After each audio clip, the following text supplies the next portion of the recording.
जी, break से आ गए वापस। आपको कहेंगे एक बार फिर से खुश आमदीद एंड सुबह बखैर। और बात करेंगे सिंध की, कि जहाँ पे आपको पता है कि रोज़ाना कोई ना कोई नई बात हमारे सामने आती है, तो हम चाहते हैं आपसे ज़रूर शेयर करें, क्योंकि हर खबर पे, हर चीज़ पे हर एक की नज़र है। और आजकल सोशल मीडिया इतना हर एक के हाथ में है और हर एक जानता है, उसकी वजह से हर एक को हर खबर का पता होता है। तो आपको मालूम है कि अभी 2-3 दिन पहले हम एक वाक़या जिस पे हमारी मुसलसल नज़र थी, वो थी इब्राहिम की, 3 साला छोटा बच्चा जो कि सिर्फ गटर का ढक्कन ना होने की वजह से उसमें गिर के अपनी जान से गया। और इस तरह के कई केसेस हमारे ज़िंदगी में हमने देखे हैं और सामने आते रहे। और कराची जैसे बड़ा शहर, जिसके बारे में हम हमेशा यही कहते हैं कि सबसे ज़्यादा रेवेन्यू जनरेट करने वाला, वही इंसानी जानें भी ले रहा है। और बड़े अलमिया की बात है, जब इस केस को मैंने देखा था इब्राहिम के, तो उससे पहले मुझे अंदाज़ा हुआ कि, और जब मैंने खबरें देखी तो 24-25 लोग ऑलरेडी लास्ट ईयर जो है, ये जो साल अब ख़त्म होने वाला है 2025, इसके अंदर जो है वो अपनी जान से हाथ धो चुके हैं। किस लिए? कि वो सिर्फ किसी न किसी गटर में गिर गए, किसी के नाले में गिर के अपनी जान से चले गए। कोई उनको हादसाती मौतें हुई हैं, उनको ऐसा नहीं हुआ कि अमवात जो है कि उनको कोई मुज़ी मर्ज़ हो या कोई मसला हुआ हो। तो जनाब, इसी हवाले से थोड़ी सी बात करेंगे कि सिंध में एक और मर्ज़ जो बहुत खामोश लेकिन बहुत तेज़ी से फैल रहा है, वो है बच्चों में HIV एड्स के केसेस ख़तरनाक हद तक बढ़ रहे हैं। और बड़ी हैरानकुन बात है, जब मैंने ये पढ़ना शुरू किया और मुझे ये फैक्ट्स एंड फिगर सामने आए, तो मुझे यकीन नहीं आया कि बच्चों में भी। और ये आप जब खुद सुनेंगे तो आपको अंदाज़ा होगा कि सिर्फ गुज़िश्ता हफ्ते 4 बच्चे अपनी जान से चले गए। और सिर्फ नहीं कहना चाहिए मुझे, इससे ये बहुत बड़ा अलमिया है। और HIV के जो मस्बत बच्चों की जो केसेस सामने आए, उनमें तादाद है 3900 से तजावुज़ कर गई है, यानी कि अराउंड 4000 हो गई है। Sindh institute of child health and nutrition में 476 बच्चों की स्क्रीनिंग की गई, जिनमें से 12 बच्चे HIV पॉजिटिव निकले। और ये सवाल सबके जहन में है कि भाई, जैसे मैंने अभी कहा कि इतने छोटे बच्चों में क्या ये पॉसिबिलिटी है, क्या ये वाकई ऐसा है कि ये केसेस सामने आए हैं और इन्हीं की वजह से अमवात भी हुई है? इस सब पे आज हम बात करेंगे। हमारे साथ जो गेस्ट हैं, पहले मैं उनका तारुफ करवाऊंगी आपसे। हमारे साथ हैं इस वक्त doctor Ibrahim Yusuf, paediatric specialist हैं। इनसे मिलते हैं और जानते हैं। अस्सलाम वालेकुम डॉक्टर साहब, कैसे हैं आप? ठीक हैं? मैं बिल्कुल ठीक हूँ। पहले तो बहुत शुक्रिया कि एक ऐसा टॉपिक जो मैं समझती हूँ कि बिल्कुल हमें इसकी अवेयरनेस नहीं है, और अभी हम सिर्फ बड़ों की ही बारे में बात करते हुए इस पर हिचकिचाते हैं, बात नहीं करते। यहाँ बच्चों में HIV केसेस जो हैं वो रिपोर्ट हुए में हैं, और फिर उससे अमवात भी हो गई हैं। थोड़ा इसके बारे में हमें पहले बताइए आप। पहले तो आपको बात बताऊं, हमारी लाइल्मी है कि हमारे पास कुछ केसेस नहीं है, बहुत सारी ऐसी चीज़ें हैं जिस पे हम लापरवाही कर जाते हैं जी। और लापरवाही की सबसे इम्पॉर्टेंट चीज़ यह है, आगाही नहीं है, तालीम नहीं है जी। शऊर नहीं है। वहाँ सबसे इम्पॉर्टेंट चीज़ ये होती है, जहाँ आपकी ये चीज़ें 3-4 चीज़ें ना हो, तो आप सोचें ना कि आपका जो मतलब आपके जो जो औलाद है उसकी आप कहाँ ट्रीटमेंट कराएंगे। अब आप सोचें कि सिंध के जो हालात चल रहे हैं, सबको पता है कि क्या हालात चल रहे हैं। आप अगर कराची से थोड़ा सा सिर्फ जिना एयरपोर्ट के पुल से उस पार ही चले जाएं, तो आप सोचें कि वो सिर्फ़ और सिर्फ गांव की तरह चल रहा होता है। मलीर से आप पूरा चले जाएं ऑल द वे तो गाँव। जी। तो आप सोचें कि वहाँ पे तो प्रॉपर टेस्ट भी नहीं है। मेरे पास बहुत दूर दूर से पेशेंट आते हैं, वो ये कहते हैं कि यार सर, आप ये टेस्ट लिख के दे रहे हैं, हमें तो वहाँ पे टेस्ट की फैसिलिटी ही नहीं है, हमें तो इलाज की फैसिलिटी नहीं है, एक न्यूबलाइजर प्रॉपर नहीं हो सकता, इमरजेंसी क्रैश हो जाए तो इमरजेंसी को डील करने वाला कोई नहीं है। तो ये तो बहुत बड़ी चीज़ है जो HIV है। HIV, देखिए, एड्स एक बहुत ही ख़तरनाक किस्म का मर्ज़ है जो ट्रीटेबल तो है, क्योरेबल नहीं है। और उसमें इंसान को पहले तो कुछ दफ़ा डायग्नोस ही नहीं होता, क्योंकि ये एक मिस डायग्नोज वे में काम हो रहा होता है। क्योंकि यहाँ पे तो अगर छोटी सी बात ली जाए, तो मैंने तो कितने केसेस ऐसे देखे हैं कराची में, चले रूरल भी देख लें, अर्बन भी देख लें, तो कितने दिन बाद भी एक फ़ीवर के साथ एक बच्चा आता है, तो एक जो इर्द गिर्द के जो डॉक्टर, लोकल डॉक्टर्स होते हैं, वो तक एक CBC भी करा के नहीं भेजते हैं या वो नहीं कराते हैं जी। और पेरेंट्स जो हैं वो एंटीबायोटिक पे एंटीबायोटिक, एंटीबायोटिक पे एंटीबायोटिक ले रहे होते हैं, और यही नहीं पता होता कि भाई बॉडी के अंदर चल क्या रहा है, ये वायरल है या बैक्टीरियल है। वहीं ये चीज़ें शुरू होती हैं जहाँ ये बड़ी बड़ी चीज़ें डिटेक्ट नहीं होती हैं। डॉक्टर साहब, कैसे डिटेक्ट होता है? कैसे बच्चों को ये HIV पॉजिटिव आ रहा है, केसेस आ रहे हैं? ये क्या वजह है, क्यों है इसकी? असल वजह क्या है? पहले तो यूज्ड सिरिंजेस यूज़ ड्रिप्स। सबसे ख़तरनाक चीज़ तो ब्लड है, जो हमारे जो इर्द गिर्द के जो ब्लड सेंटर्स हैं जी, जो पैसे से ब्लड बेच रहे होते हैं, जो हीरोइन चाहिए के या इधर उधर से जो पैसे दे के उनसे ख़रीदते हैं और पैसे दे के आगे बेचते हैं, जो अनऑथोराइज तरीके से पूरे सिंध में चल रहे हैं और कराची में भी चल रहे हैं। नो डाउट, मैं ये नहीं कहूँगा कराची में भी नहीं चल रहे, वो बहुत ज़्यादा चल रहे हैं।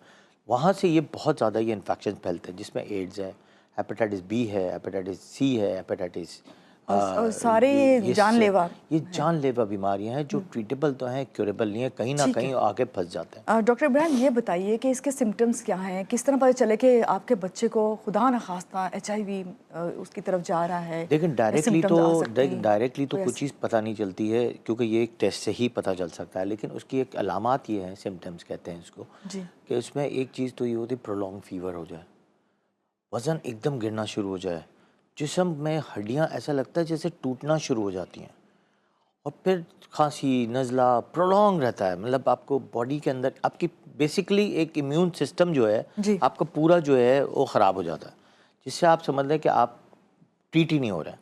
अब ये जो तख्शीश है, ये डायरेक्टली आप किसी भी पेरेंट को या किसी को भी आप डायरेक्टली आप HIV का टेस्ट नहीं लिख सकते हैं। क्योंकि बच्चों को बुखार तो होता रहता है, इस तरह की अलामात तो आपको बात बताऊँ, बच्चों को नहीं, मैं कह रहा हूँ अडल्ट को भी आप डायरेक्टली ये टेस्ट नहीं लिख सकते। अगर फर्ज करें प्रोलॉन्ग फीवर भी है तब भी आप नहीं करेंगे।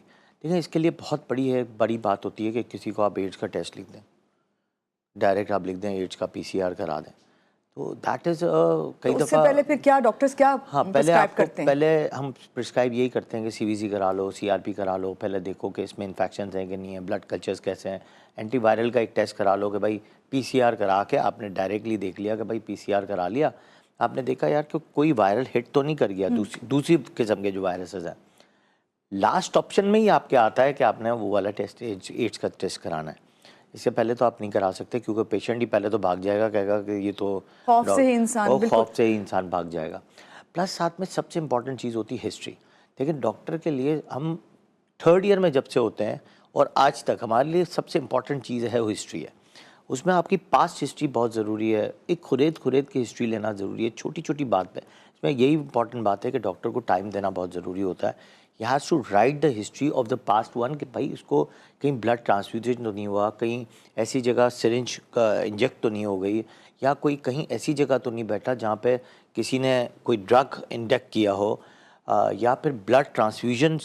मैंने बताया कि ब्लड ट्रांसफ्यूजन एक बहुत ख़तरनाक मर्ज़ है। ठीक है डॉक्टर साहब, मुझे एक चीज़ आपसे ये इस वक्त पूछनी है कि अगर जो केसेस आए हैं 3900 केसेस, और उसमें फिर मैंने अभी बताया कि 4 अमवात भी हो गई, ये किस एज के बच्चे जो हैं इस उसमें नज़र आए कि देखें, ये किसी भी एज में हो सकते हैं। फ़र्ज़ करें कि एक बच्चा है जो 2 साल का बच्चा है, इंटेंसिव केयर में एडमिट हो गया, या हीमोग्लोबिन लो के साथ एडमिट हो गया, या कोई ब्लड ब्लीडिंग डिसऑर्डर के साथ एडमिट हो गया, या कोई ऐसे सेंटर में था जैसे थैलेसीमिया के सेंटर में था, या ब्लड ट्रांसफ्यूजन के सेंटर में था, वहाँ पे ऐसा ब्लड इंजेक्ट कर दिया गया जहाँ पे, या ये तो कोई भी बच्चा हो सकता है, 6 महीने से लेके एडल्ट तक हो सकता है, या 2 साल का हो सकता है, 4 साल का हो सकता है, जहाँ ये चीज़ें हो रही हों।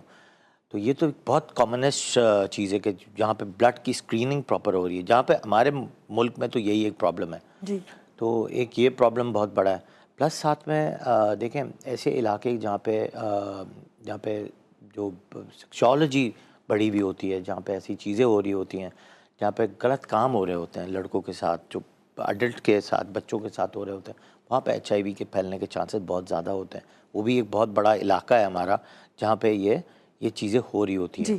स्पेशली जो बच्चों की जेल होती हैं, उस पर भी बहुत बड़ा एक फैक्टर है जहाँ पे ये चीज़ें हो रही होती हैं। जो एक रूरल एरियाज़ जो होते हैं ना, अंदर ऐसे एरियाज़ जहाँ पे जो कोई खौफ और हरास ही नहीं है, वहाँ पे तो बस अपना मर्जी अपनी चाल है। तो वहाँ पे भी ये चीज़ें बहुत हो रही होती हैं। डॉक्टर साहब, अगर आपने भी खुद भी बताया कि ये काबिल इलाज है, लेकिन मुकम्मल तौर पे जो है इसका वो इलाज इसका जो नहीं है। ट्रीटमेंट है, एंटी रिट्रोवायरल ट्रीटमेंट, तो ART ट्रीटमेंट होती है, वो देने से वो क्योर ट्रीट तो हो रहा होता है, लेकिन वो लोड को कम करता है। क्या वो लोड को कम करके ऐसा है कि किसी CD4 को बढ़ा देता है? उससे ऐसा तो नहीं कि उसकी वजह से किसी और को, घर के किसी और बच्चे को या वालिदैन को जो है, देखिए, जब तक ये वायरस टू वायरस नहीं है, इन्फ्लुएंजा नहीं है कि थूक के ज़रा चला जाए। ठीक है, ये पार्ट ब्लड से ही ट्रांसफ्यूज होगा, या फिर आपके जो इंसानी जो सेक्सुअलॉजी है इससे थ्रू अगर आप मिलेगा तभी होगा, या फिर आपके जो भी ब्लड ट्रांसफ्यूजन हो जब मिलेगा, या फिर कहीं ना कहीं कोई इन्फ्यूज़ करे तब मिलेगा। ठीक है डॉक्टर साहब, अब ज़ाहिरी बात है, अब ऐसी सूरत हाल है, ऐसे केसेस हमारे सामने आ गए, तो ऐसे में वालिदैन, बच्चे या फिर ये कि जो आसपास लोग हैं उन्हें किस तरह केयर करनी चाहिए? क्योंकि आपने भी खुद भी बताया कि सबसे पहले तो ब्लड अगर ट्रांसफ़र हो रहा है तो उसके लिए आपको अवेयरनेस होनी चाहिए कि ब्लड आप कौन सा, किस लेबॉर्ट्री से लें, क्या लें, किसी अच्छी जगह से जो है प्रॉपर तरीके से लें, जो रजिस्टर्ड ब्लड बैंक्स हैं। लेकिन वही वाली बात है ना कि यहाँ पे आगाही, तालीम की बहुत कमी है। कोई भी इंसान कहता है मेरे पास डोनर नहीं है, जाके कहीं से भी ब्लड तो आप इसको क्या गाइड करेंगे? जो हम सब बात आपसे मैं कर रही हूँ, हम देख रहे हैं जितने भी वालिदैन हैं, सबसे इम्पोर्टेंट चीज़ ये है कि जब भी देखें आपकी ये जहाँ पे आपका बच्चा जा रहा है जी, उसको टेक केयर, निगाह रखनी ज़रूरी है उसके ऊपर। प्लस साथ में आप ये जो बच्चों की, मैंने आपको कहा ना सबसे ख़तरनाक चीज़ रूरल एरियाज़ में, जहाँ पे जो ये वहाँ पे तो पेरेंट्स की निगाही बहुत दूर दूर तक नहीं होती, पता ही नहीं चलता। प्लस साथ में जो जेल है ये हमारे लिए बहुत बड़ा ड्रास्टिक फैक्टर है, वहाँ पे एक बहुत बड़ा ये प्रॉब्लम है ये इन्फेक्शियस डिजीज़ का। प्लस साथ में पेरेंट्स को देखिए तालीम आप लोगों की वजह से मिल रही होती है। आप लोग हमें ऐसे गेस्ट बुलाते हैं, आप लोग इतना बड़ा सोशल वर्क कर रहे हैं, ये सोशल वर्क है कि आप इतनी बड़ी आगाही कर रहे हैं, लोगों को बता रहे हैं कि भाई ये अवेयरनेस है, इसकी ट्रीटमेंट्स हैं, आप जल्द से जल्द ये ट्रीटमेंट कराएं। टेस्ट करवाने में भागे नहीं। लोग क्या करते हैं, टेस्ट करवाने में भाग जाते हैं। तो एक बहुत बड़ा एक फैक्टर है हमारे शहर में, जिसमें कहते हैं ना कि तालीम की बहुत बड़ी कमी है।